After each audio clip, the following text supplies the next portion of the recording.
Hey, I'm Wray and I'm here chatting with Milky.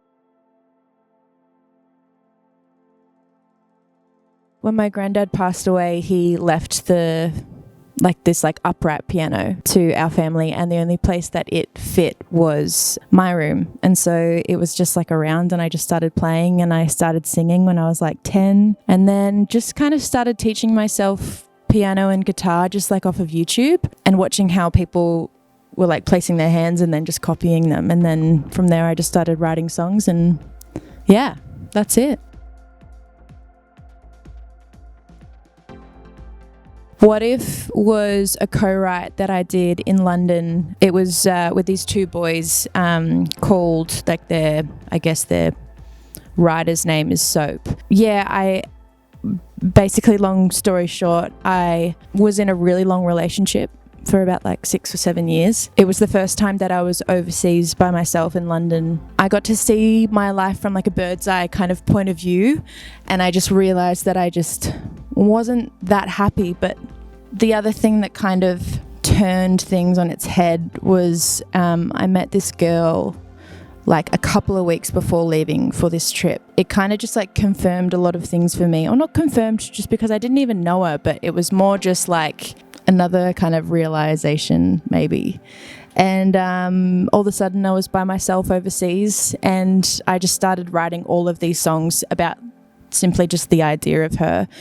And I could, because I was just writing with strangers, and so I kind of had that freedom just to maybe live that fantasy a little bit.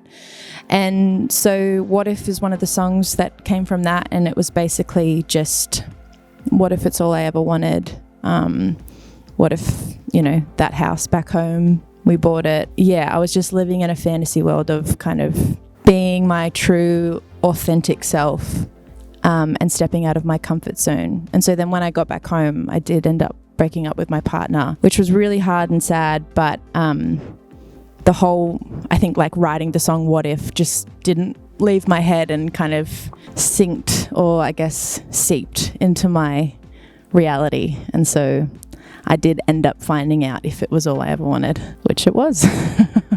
The next single is more when you break up with someone and maybe you've been in a long-term relationship, and you have that moment of being single for the first time in a long time, and maybe you find yourself out at a club, and maybe it's a queer club. Every part of yourself that you used to push down or hide, you're in a space where it's celebrated and encouraged. And it has I've got an album coming out in February. This next single has no place sonically on this album, because it's just a club song rather than a pop folk song. But I feel it's perfect, because I feel everybody has that rite of passage moment of getting out of a long-term relationship and just being I'm single and I'm going clubbing, and I never usually go clubbing, and I'm meeting all of these people and I feel so young, and that's what this song is for me. And so I feel even though it doesn't sound like it should be on the album, it's perfect to be on the album, because I feel it's part of the journey. And also Brian Rawling co-produced it. He was a producer on Believe by Cher. So it's just kind of perfect.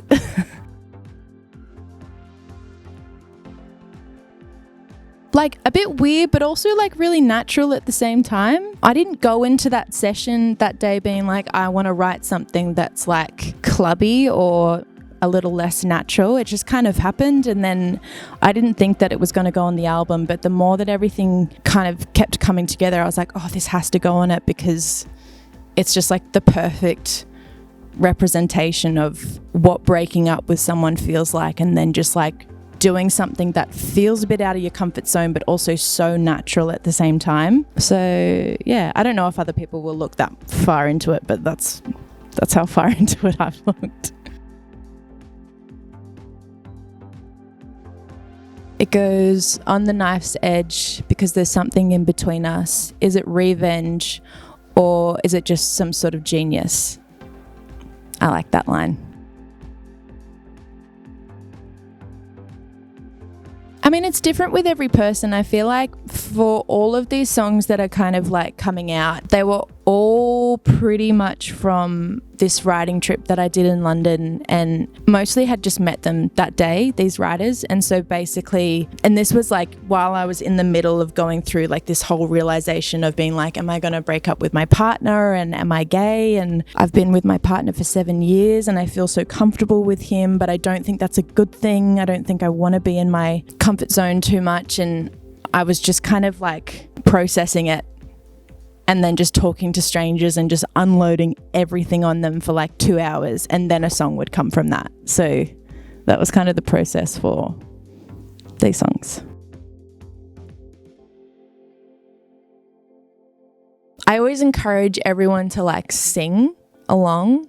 That's something that's highly encouraged in my shows. I mean, I don't know, like a main comment that I get a lot is people didn't expect me to be so much of like a singer.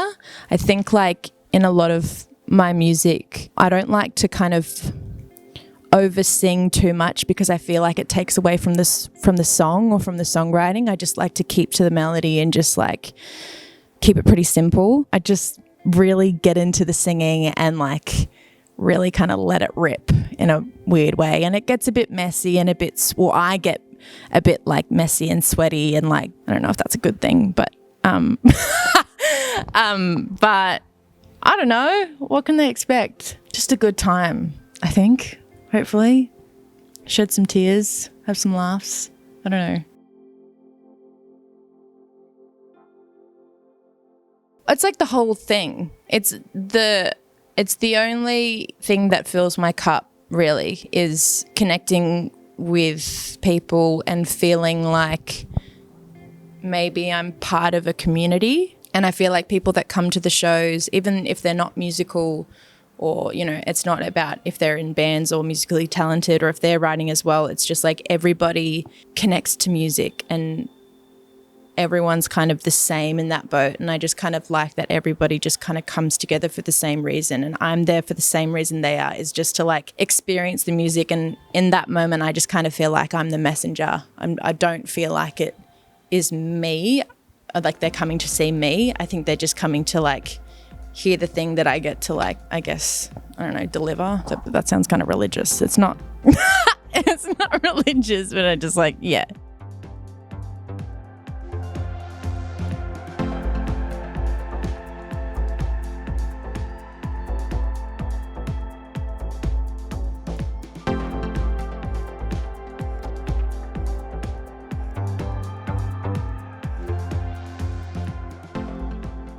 And Eva Cassidy.